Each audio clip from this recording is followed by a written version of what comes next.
comenzó con la denuncia de un padre preocupado que se dio cuenta de que su hijo era víctima de grooming. Después fue al club, fue Independiente y detectaron 2 casos más. A partir de una investigación que hizo que se comience a trabajar en el club ante la posibilidad de que, claro, haya más chicos víctimas de esta práctica a través de redes sociales. ¿Qué es el grooming? Cuando un adulto se hace pasar por un menor con fines sexuales, ya sea de abuso sexual o de explotación sexual, donde se ganan la confianza de los menores, logran obtener material íntimo que después usan para extorsionarlo con distintos fines. Por eso el abuso y la explotación. Y vean el tuit del Club Atlético Independiente, que hacia fines de la semana pasada toma conocimiento de que un padre había encontrado que su hijo era víctima de grooming. El padre de un menor que integra el fútbol infantil de la institución se comunicó con el entrenador de la categoría para denunciar que su hijo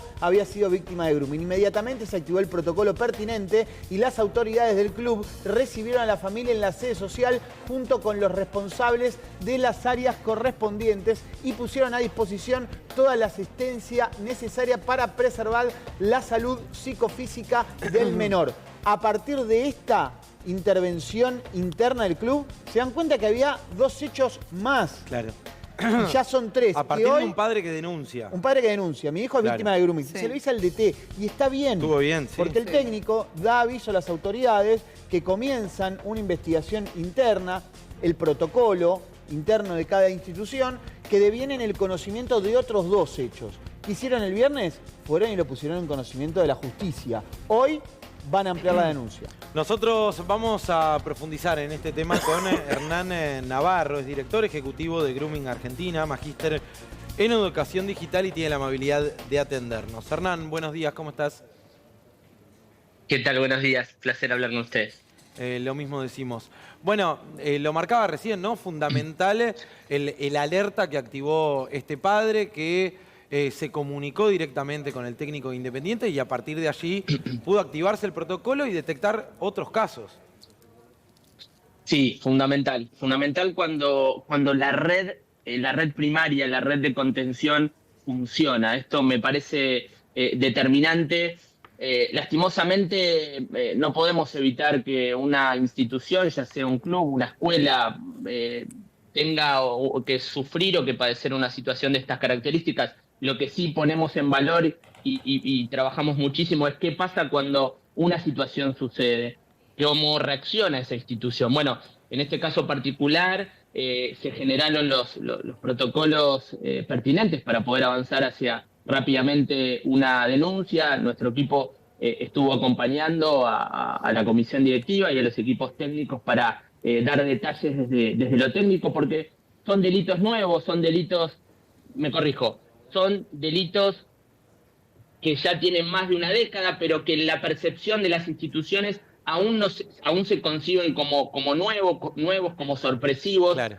Por la sencilla razón de que ocurren en un entorno ajeno, en un entorno que es Internet. Y uno, desde los usos y las costumbres, sabe que si nos roban un celular en la vía pública, bueno, vamos a una comisaría, vamos a una fiscalía en turno. En cambio, si un delito sucede en Internet, ¿cuál es la comisaría en Internet? Bueno, si a eso le sumamos que las instituciones, ya sea un club, ya sea una escuela, sigue pensando la seguridad desde lo perimetral, ¿no? Claro. La cámara, el perímetro. Bueno, hoy estamos frente a delitos que atraviesan puertas, digamos, donde el agresor puede estar en cualquier parte del mundo conectado a través de un dispositivo. Sí, absolutamente, Juan. Tiene distintas dimensiones, tiene distintas ramificaciones, tienen distintos, se van fluctuando de manera muy pero muy ágil y también en este caso particular no podemos soslayar que también hay una asimetría de poder como en toda representación de abuso, sino que digamos ese anhelo, ese sueño, ese anhelo que tienen los chicos de jugar en primera, de debutar, bueno, también es, en este caso, optimizado por el mecanismo de control, por el mecanismo de coacción para poder acorralar a las víctimas y ejercitar ese mecanismo de violencia. ¿Y qué pasa, por ejemplo, digo, como padre, más allá de que el protocolo es denunciar y hacer todo lo que este hombre hizo, En el momento, si vos detectás, no sé, estás viendo las redes de tu hijo, de tu hija y te das cuenta de que estás siendo víctima de grooming, ¿qué conviene hacer? ¿Seguirle el juego al otro adulto, al que está del otro lado, para poder engancharlo y tener más datos? ¿Cerrar toda la situación? No sé cómo se hace. A ver, está muy buena la pregunta para poner blanco sobre negro, porque lo que acabas de mencionar es justamente uno de los mecanismos de negligencia más habituales que venimos observando en términos de casuística y en cada caso particular. Cuando una persona adulta responsable, sea padre, madre, cuidador, un equipo técnico, un docente, una persona adulta responsable, quien escucha el develamiento, es decir, el padecer de la víctima frente a una situación concreta, particularmente de este delito que sucede en un entorno que es digital, que no es el entorno físico, habitualmente los padres o las madres lo que la primera reacción es justamente la que planteas. Bueno, continúo la conversación, me hago pasar por mi hijo para ver dónde está, quién es, se pierde de vista con la noción de que el perfil puede estar en París. O puede vivir a la vuelta, ¿no? Pero digo, también puede estar en París, digamos. Puede estar en cualquier parte del mundo. Porque, por ahí. Claro, el objetivo es atraparlo, el objetivo es emboscarlo. Yo pondría emboscarlo para poder atraparlo. Este es un error. Lo primero que no hay que hacer es justamente esto. No debemos hacernos pasar por las víctimas, no debemos continuar las conversaciones. Rápidamente lo que hay que copiar son las URL de los perfiles, son los enlaces de los perfiles. Lo explico muy rápidamente para que la sociedad comprenda este punto que es vital. Todos y todas tenemos una identidad, por supuesto, física, pero también tenemos una identidad digital. La identidad física y la identidad digital forma parte de la identidad de la persona. La identidad digital se expresa en términos de enlaces, en términos de URLs. Un error muy frecuente que estamos viendo es las capturas de pantalla que nos hacen las familias a la hora de denunciar un caso, cuando en realidad Juan Pepe 1, dentro de 10 minutos va a ser Juan Pepe 2 con otra foto, con otra estética. Lo que no va a cambiar es la URL, es decir, su identidad, el enlace, su identidad digital. Lo que las familias deben aportar siempre son las identidades digitales, por lo tanto las URL de los perfiles en redes sociales. Cuando automáticamente nosotros activamos el protocolo, vemos la copia de las URL, las capturas de pantalla de las conversaciones. No está acreditada. La justicia, hay una discusión muy de doctrina y muy profunda respecto de si es semi-plena prueba o no. No importa, nosotros a la familia le decimos hagan las capturas. Todo lo que pueda fundamentalmente, todo lo que pueda sumar. Y fundamentalmente dar aviso a las autoridades. En este caso, nuestra organización Grooming Argentina trabaja desde el año 2018 con la Policía Federal Argentina en todo el territorio nacional, donde recabamos toda esa información, nos comunicamos con las familias y rápidamente judicializamos. Y un dato más que me parece importante en este punto. Estamos empezando a recibir mensajes de actores de distintos clubes. Se está empezando a generar una situación bastante grande en este aspecto. Por eso incentivamos a que si hay una familia, un chico o una chica que necesite hablar, que necesite contar, un profe, un equipo técnico, un docente, lo que sea, que se comunique con Grooming Argentina a las 24 horas a nuestra línea de WhatsApp para activar los protocolos de denuncia. Es inevitable ir al caso 2018, doctor, con esa situación que vivieron los chiquitos, los pibes en la pensión de Independiente, esos casos de abusos graves. Por suerte, eso cambió, pero tenemos que tomar dimensión de los solos que están muchas veces, el tiempo que pasan solos con el celular. Hay chicos que vienen del Chaco, chicos que vienen del sur, que solamente están con sus compañeros y nada más, porque es muy difícil bancar una familia. Hay casos muy específicos y cortos que traen a toda la familia. Entonces hay que entender a lo que se exponen también los chicos. Por suerte, insisto, eso cambió, eso evolucionó y no están tan solos si hay un equipo de trabajo ahí que propone siempre el club que los acompaña.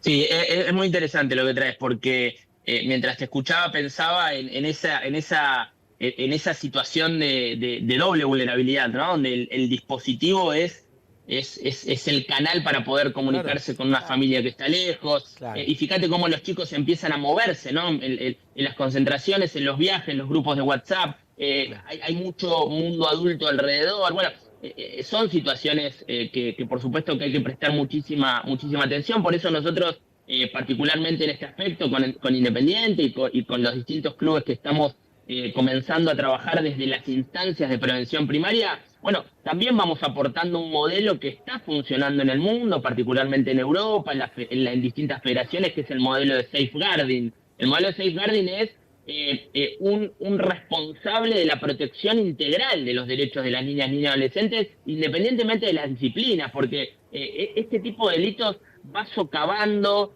permanentemente, puede, como decía, frustrar el proyecto de vida que está gestando un chico cuando decide abocarse a jugar al fútbol o abocarse a alguna disciplina en particular. Por eso es interesante que tomemos con un grado o con una arista mucho más amplia la protección integral de los derechos de las niñas, niños y adolescentes para poder llegar antes, fundamentalmente porque la mejor víctima es la que no existe, pero también para poder rápidamente actuar ante una situación que se devela en el entorno de un equipo técnico, en el entorno de un docente, y rápidamente denunciar. Hernán, ya hablamos de los consejos para los padres. ¿Qué consejos se le puede dar a los chicos para que tal vez detecten a alguien que quiera hacerlos caer en esta práctica del grooming?